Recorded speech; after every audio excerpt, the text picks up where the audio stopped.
Muito boa noite, a graça e a paz do Senhor seja com todo mundo. Eu mudei de ideia do que eu ia pregar. O que o pastor Diogo falou foi realmente muito precioso, muito importante. E eu senti que hoje o Senhor quer ministrar em nosso coração sobre comunhão. Então, como não tenho nada preparado, vou ser muito rápido no que eu tenho para falar, porque me veio ao coração exatamente agora. Queria abrir o texto de Mateus 16, verso 25.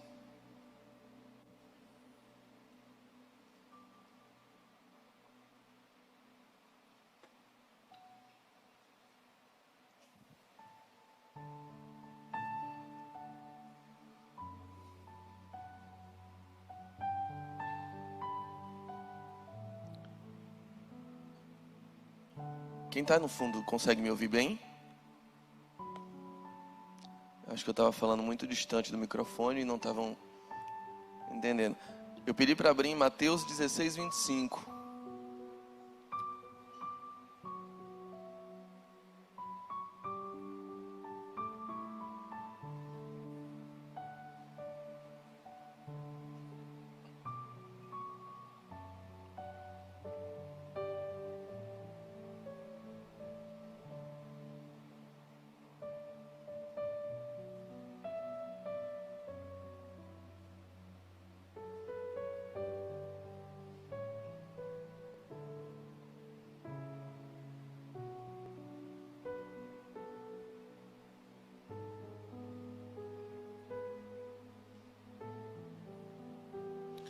Diz assim: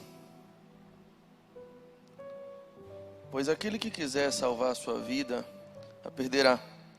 Mas o que perder sua vida por causa de mim, a encontrará. Basicamente, o que o Senhor colocou no meu coração, queridos. Jesus nos ensina a viver conforme Ele viveu. Jesus nos educa pelo seu exemplo. Jesus nos discipula pela sua ação. Jesus nos transforma pela sua história. João escreve a sua segunda carta, dizendo que, com uma constatação, ele escreve no capítulo 3, verso 2, se não me engano, ou 2, verso 3, mas ele diz: agora somos filhos, mas ainda não é manifesto o que haveremos de ser. Ele diz o seguinte: eu parto de uma constatação de que Deus me fez filho dele, de que Deus me ama, de que Deus me adotou. Eu parto de uma constatação de que Ele me salvou. Eu não estou mais correndo em busca do céu, eu não estou lutando pela minha salvação, eu não estou nessa. João tem uma cabeça muito bem firmada nesse sentido. Eu não estou lutando para me salvar. Essa é uma luta que Jesus travou por mim. A salvação não é pela minha luta, a salvação não é pelo meu desempenho, a salvação não é pelo meu mérito, pelos meus jejuns, pela minha presença nos cultos. Pode ter certeza, você nunca vai ouvir aqui na igreja uma pregação de que se você parar de vir aos cultos, você perde a salvação. Porque a sua salvação não depende dos seus atos.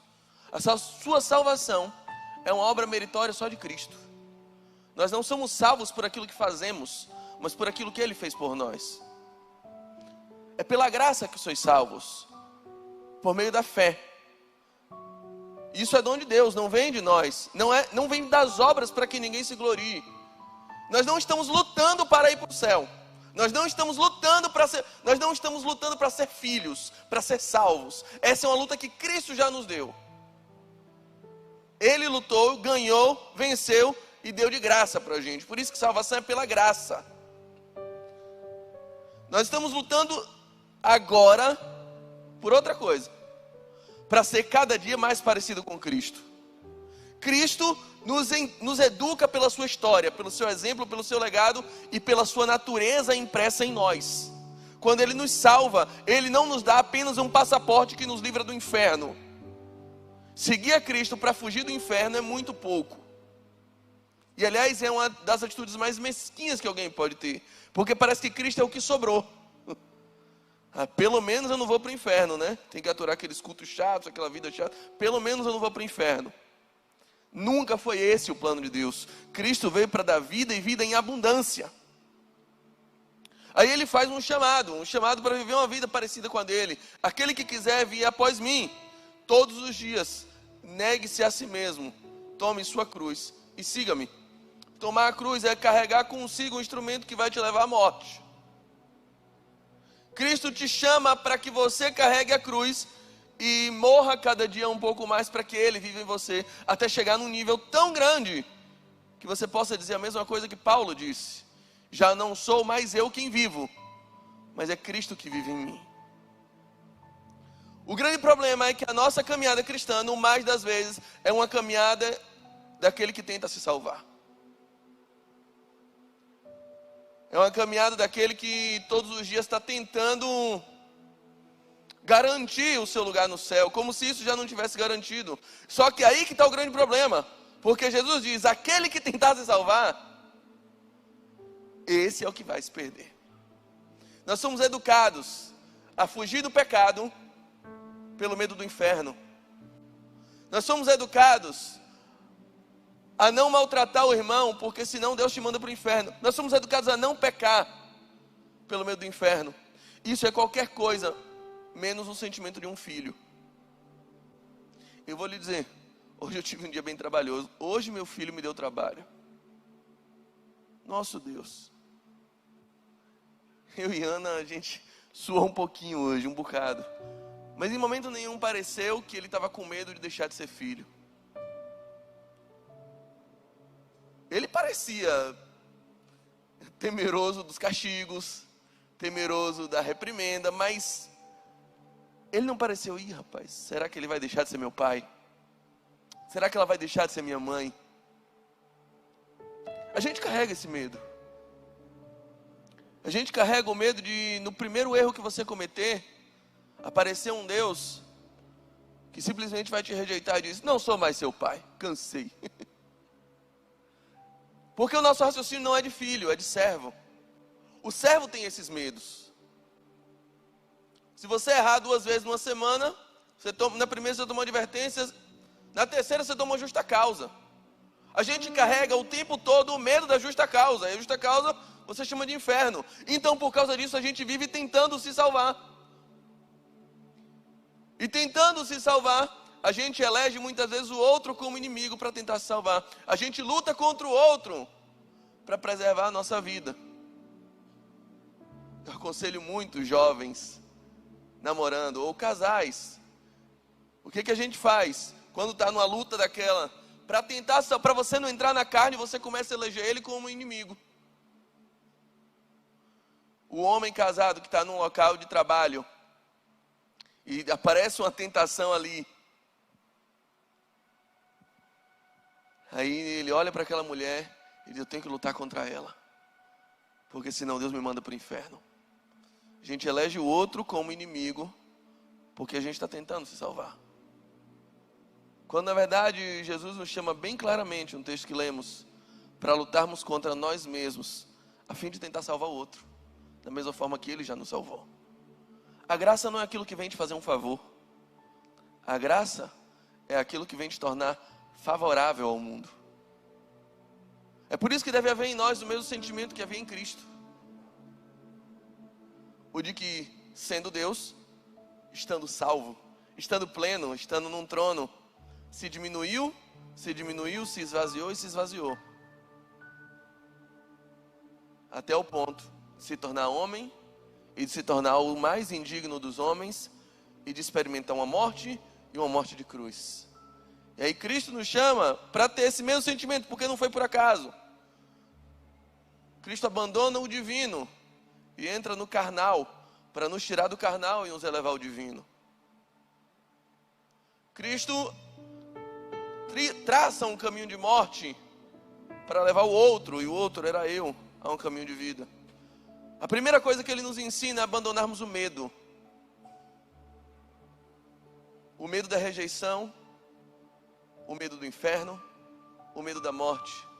João escreve, na sua epístola, capítulo 4, dizendo que aquele que tem medo, ele não foi aperfeiçoado no amor. Ele tem um amor perfeito, de um Deus imperfeito, de uma salvação imperfeita. Que na verdade Ele não te salvou coisa nenhuma. Ele só te deu uma condicional do inferno, que qualquer hora Ele pode te mandar de volta. Então, se você tiver bom comportamento, você é salvo. Se você não tiver bom comportamento, você não é salvo. Essa é a ideia religiosa que a gente carrega. Porque a gente ainda está cravejado de medo. A gente não entendeu que Ele é pai, não é patrão. A gente ainda não entendeu a gravidade e a doçura do espírito de adoção que Ele nos confere. E por causa disso a gente está tentando se salvar. Porque a gente não acredita que Ele já nos salvou. E por conta disso, a gente vive uma vida completamente individualista. Porque quando você está tentando se salvar, você não tem como dividir. Porque você tem medo de faltar para você e para o outro. Salvação pouca, meu pirão primeiro, né? Você ainda está pensando nisso. Cristo nos chama para uma outra dimensão. Cristo te chama para uma dimensão de completude. Eu falei aqui no culto da virada uma coisa que tem martelado em meu coração. A grande razão da expulsão do homem do paraíso não foi por comer o fruto da árvore do conhecimento do bem e do mal. O homem não foi expulso por causa disso. Gênesis 3 vai dizer que o homem foi expulso do paraíso para que não comesse da árvore da vida, estando em pecado. O homem foi expulso por causa do que não comeu e não do que comeu. Ao ponto que Deus disse para o homem: você pode comer de tudo, menos disso. O homem, além de comer isso, deixou de comer de tudo. E por conta do que a gente não comeu no Éden, por conta daquilo que a gente não se alimentou, por conta daquilo que a gente não recebeu de Deus, a gente tem uma humanidade extremamente carente. A gente vive de carência em carência. A gente vive incompleto. Os nossos relacionamentos são pensados assim, em metades de laranja. 2 amantes, 2 irmãos. Nosso romantismo é na base de Fábio Júnior, gente. Porque a gente sempre carrega a sensação de que estamos incompletos. De que está faltando alguma coisa. De que não conseguimos ser plenos. E assim a gente vai caminhando. Esmagando laranjas, pessoas, para sugar delas o suco. E depois que vira o bagaço, a gente procura outra laranja, outra metade, porque não era aquela. Tudo porque a gente está tentando se salvar. A gente está tentando garantir o nosso espaço no paraíso, sem acreditar que a nossa salvação é pela graça. E aquela árvore que a gente deixou de comer, ela faz falta até hoje. É por isso que Jesus promete em Apocalipse, no capítulo 2, na carta à igreja de Éfeso, ele diz: aquele que vencer, eu lhe darei um benefício. Eu darei o direito de comer da árvore da vida que está no meio do jardim. Eu vou resgatar esse gap. Eu vou suprir totalmente toda a sua carência no último dia. Mas por enquanto, a gente vai se nutrindo dele, para que a gente não viva mais essa vida. Jesus nos convida a lutarmos contra nós mesmos para salvar o outro, e não lutar contra o outro para salvar a gente. Alguns dias eu vi uma história de um pastor que mexeu muito comigo. O pastor disse que um homem, um amigo, chamou ele e falou assim: pastor, estou com um problemão. Problemão é esse. E ele disse assim: aquele problema era insolúvel. Não tinha solução. Eu ouvi, falei assim: vamos orar. Mas não tinha o que fazer. Ele disse: eu não tinha o que fazer, então eu ouvi aquilo ali, lamentei e segui a vida. Passou algum tempo, aquele amigo chamou ele e disse assim: pastor, eu estou triste com você. Eu falei: triste por quê? Você lembra daquele problema que eu te contei? Ele: eu lembro. Você ouviu, disse que ia orar, naquele momento orou comigo, mas depois você nunca mais me perguntou, nunca mais se procurou saber, nunca mais você se interessou. Ele disse: mas eu não tinha como resolver. Aquele seu problema era insolúvel. Eu não tinha uma solução para dar naquilo. E o amigo olhou para ele e disse assim: e que ele disse que eu chamei para você resolver meu problema? Eu sabia que era insolúvel. Eu chamei porque eu não aguentava passar por aquele deserto sozinho. Eu te contei porque eu queria alguém para chorar comigo. Eu te contei porque eu precisava de um ombro para chorar. Eu te contei porque eu precisava de alguém que negasse a si mesmo e me abraçasse naquela hora que eu precisei. Foi por isso. E você não foi essa pessoa. É preciso a gente parar de raciocinar como se tudo fosse sobre você. Ele não procurou aquele pastor porque era uma história sobre esse pastor, para que ele fosse o protagonista da situação e ele fosse o Steven Seagal que entrasse lá para resolver. Não, era uma história sobre a outra pessoa. O mundo não é uma história sobre você. Quando a gente se nega em favor do outro, a gente está fazendo com que o corpo funcione. E quando o corpo todo funciona, aparece um corpo maduro. E esse corpo nós chamamos de Cristo. Quando você aceita a posição de um não protagonista das histórias, é porque você finalmente está deixando de tentar se salvar. Eu sempre gostei da ideia de pensar sobre o que é, sempre não, mas tem uns, talvez 7 anos, que um amigo meu colocou isso na minha mente e eu comecei a raciocinar a Bíblia em função disso, em função de um propósito eterno de Deus para com o homem. Pastor Leandro Vieira foi a primeira pessoa que eu vi realmente falando de forma mais contundente sobre esse assunto, e ele colocou muito no meu coração sobre isso. E aquilo emerge uma pergunta: qual seria o propósito de Deus, o propósito eterno de Deus com o homem? Se a gente definisse em uma palavra, qual o propósito eterno de Deus com o homem? Eu aprendi a minha vida inteira a definir isso como salvação. O propósito eterno de Deus para o homem é salvação. Mas eu lhe pergunto, em Gênesis 1 e 2, quando ainda não havia pecado no mundo, o homem precisava ser salvo? Apocalipse 21 e 22, quando todo o pecado já vai ter sido vencido, Satanás completamente derrotado, o homem ainda vai precisar ser salvo? Então eu não posso chamar de eterno aquilo que tem começo e tem fim. Salvação não é um propósito eterno. Salvação é um meio que nos devolve ao propósito eterno. E o propósito eterno de Deus, a gente pode ler quando Jesus ora na oração sacerdotal em João 17, quando ele diz: agora, Pai, glorifica-me uma vez mais contigo, com a mesma glória que nós tínhamos antes que o mundo existisse.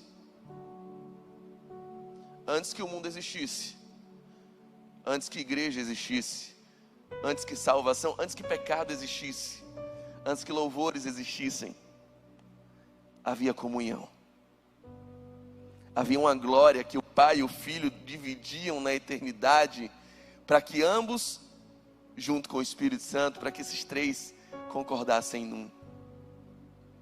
O propósito eterno de Deus é comunhão, é congregar, é ter em comum, é estar junto. E é por isso que Jesus ora e diz assim: agora, Pai, dá a eles a mesma glória, para que eles também sejam um conosco, assim como eu sou um contigo. Mas não há como a gente fazer isso sem que morra em nós essa natureza egoísta, egocêntrica. A primeira vez que Deus falou com o homem na história da humanidade foi em Gênesis 1, 28, quando ele diz: frutifiquem. Foi a primeira palavra que Deus falou com o homem: frutifiquem. A primeira vez que Satanás falou com o homem na história da humanidade foi em Gênesis 3, quando ele diz: comam o fruto. O propósito de Deus para o homem foi que você frutificasse um fruto para outros comerem. O propósito satânico para o homem é que você coma o fruto que outros geraram, que você tente se salvar, que você corra atrás de ser a sua própria salvação. Jesus não vai dizer isso para você. Pelo contrário, Jesus te chama para a cruz. aquele que quiser vir após mim todos os dias, negue-se a si mesmo. Porque abrindo mão dessa vida egoísta, egocêntrica, ególatra, que se encerra em apenas os seus próprios interesses, você pode experimentar uma outra vida, que transborda, que transcende, que vai além do seu próprio umbigo. E você conhece verdadeiramente o protagonista dessa história, que a gente chama de vida. É tudo sobre Jesus. É tudo sobre Ele. O convite do Senhor para nós, para um ambiente de comunhão, um ambiente de ceia, e foi isso que Jesus fez. Quando Jesus parte o pão, Ele diz: esse pão é o meu corpo, eu estou partindo por vós.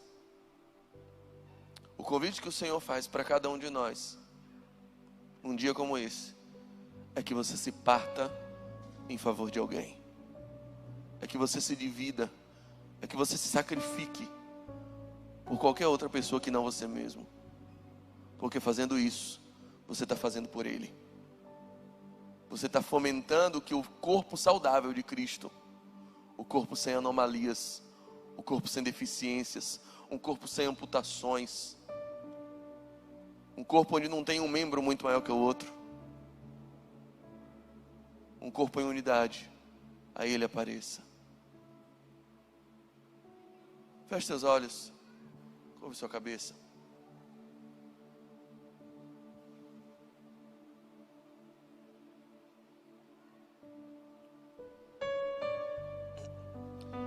Eu queria chamar você para orar comigo, que a gente ore junto, em prol de uma nova identidade desse ano. Uma identidade que vai tirar de você todos os seus medos, pelo menos com relação a Deus. O medo da rejeição. Eu passei minha infância inteira com medo. E é bem ruim.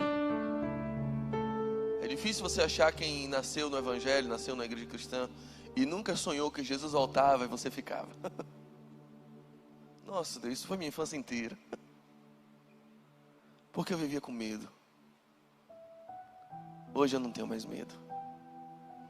Porque eu entendi que eu não preciso mais me salvar. Ele já fez isso. Porque eu recebi um espírito de adoção, pelo qual eu chamo Abba Pai. A história mais absurda que você pode ouvir é a história de um casal de namorados que chega para o pai da menina e começa a dizer: olha, a gente estava empolgado, a gente começou a se relacionar e a gente estava sozinho um dia e aí a gente não aguentou, o calor falou mais forte, a gente estava bem apaixonado, a gente foi lá e fez uma besteira, a gente adotou uma criança. Essa história não existe. Ninguém adota por impulso. Ninguém adota sem pensar no que está fazendo. Quando você adota, você sabe o que você está escolhendo. Você pensa, você calcula. Deus não te adotou por impulso, querido. Ele sabia o que estava fazendo quando te salvou. Não foi um acidente. Não precisa ter medo de rejeição agora. Só confia no poder do seu Pai. Confia no amor dele. Aquele que tentar se salvar, esse já se perdeu. Mas aquele que se perder por amor de mim, aquele que se negar por amor de mim, aquele que abrir mão do seu eu em prol de um nós, aquele que parar de achar que o universo orbita em torno do seu umbigo, aquele que deixar de ser solipsista, egoísta, ególatra, egocêntrico, aquele que deixar de pensar que tudo é sobre você, aquele que aceitar um ambiente coletivo, esse aí o que vai se encontrar. A lógica do reino é inversa, é diferente, não funciona conforme a nossa matemática. Lá, para subir tem que descer, para viver tem que morrer, para ganhar tem que perder, para encontrar tem que se perder. Deus não tem compromisso com quem não precisa de um Salvador. Então, se você está tentando se salvar, essa semana eu conversei com um amigo. Ele me confessou um vício em pornografia. E eu perguntei a ele: por que você acha que você precisa se afastar da pornografia? Ele disse: é porque isso me afasta de Deus. Isso te afasta de Deus. Salmo 137 diz que se você fizer no abismo, no inferno, na tua cama, Deus está ali. Esse não é o problema. O problema não é sobre você. É sobre uma irmã tua que está desesperadamente carente, tirando a roupa em troca de um elogio, de dinheiro, de um like.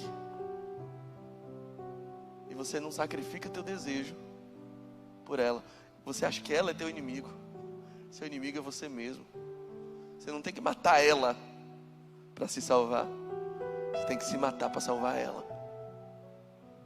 Você tem que ir lá buscar ela e dizer: para com isso, você não precisa fazer isso. Suas carências já são resolvidas em um Deus que prometeu não te rejeitar, em um Deus que quer te acolher e te chamar de filha. Esse é o problema. A gente, para fugir dos mínimos pecados, a gente ainda faz isso tentando se salvar e não agindo conforme a natureza que Ele já nos deu, de alguém que já foi salvo por uma obra soberana, verdadeira, e que Ele não quer revogar. Você consegue confiar no poder dEle? Vamos orar. Pai, expulsa agora todo medo. Lança fora da gente toda essa raiz egocêntrica, ególatra, que desconfia do teu poder, que ignora necessidades alheias e que não consegue viver em comunhão, que não consegue tolerar falhas dos outros, que espera a perfeição das pessoas, que espera um mundo onde todos cooperem para que tudo seja melhor para mim. Liberta a gente disso, porque foi isso que Satanás tentou incutir no coração de Adão e de Eva, desde o princípio. O mesmo Satanás que tentou fazer com que Cristo fugisse da cruz,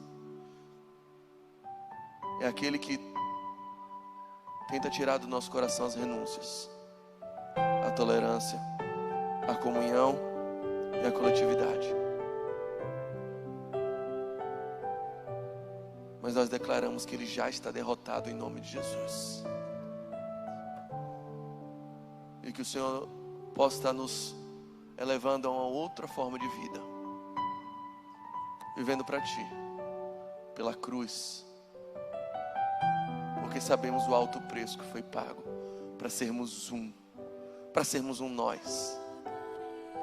O preço de sermos um só coração. Ó Deus, possamos fazer memória, menção de Cristo. E por mais que as trevas militem, Que as trevas sejam derrotadas. tentem separar Que no partir do pão nós possamos também nos rasgar, os olhos em Cristo, para que outros comam. unidos iremos Que sejamos não mais alma vivente, mas ser vivificante. Que não venhamos mais preocupados em comer fruto, mas em frutificar. Porque nisso consiste a essência.